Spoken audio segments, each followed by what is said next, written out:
ভালোবেসে ঘর বেঁধেছেন বলিউডের দুই সুপারস্টার রণবীর কাপুর ও আলিয়া ভাট। কন্যা রাহাকে নিয়ে তাদের সুখের সংসার। তবে ঘরকে সুখের করতে নিজেদের অনেক অভ্যাসকে পরিত্যাগ করে একে অন্যের সঙ্গে মানিয়ে চলছেন এই দম্পতি। সম্প্রতি এক সাক্ষাৎকারে রণবীর জানিয়েছেন, বিয়ের পর তিনি নিজেকে যতটা না বদলেছেন, আলিয়া তার থেকে অনেক বেশি নিজেকে বদলেছেন। স্বামীর সুখের কথা ভেবে নিজের ৩০ বছরের পুরনো অভ্যাস বদলে ফেলেছেন নায়িকা।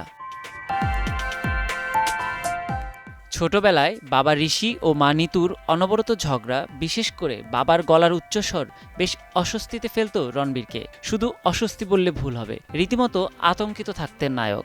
স্বামীর এই আতঙ্ক যাতে পুনরায় ফিরে না আসে সেজন্য জোরে কথা বলা বন্ধ করে দিয়েছেন আলিয়া। নায়কের ভাষ্যমতে, আলিয়া খুব উঁচু গলায় কথা বলতো। জীবনের ৩০টি বছর এভাবে কাটিয়ে দেওয়ার পর সেটি পরিবর্তন একেবারেই সহজ নয়। শুধুমাত্র আমাকে শান্তি দিতেই নিজের এই স্বভাব বদলেছেন আলিয়া। আমাকে স্বাচ্ছন্দ্যে রাখতে সে অনেক কিছুই করেছে, বরং আমি এত কিছু করিনি।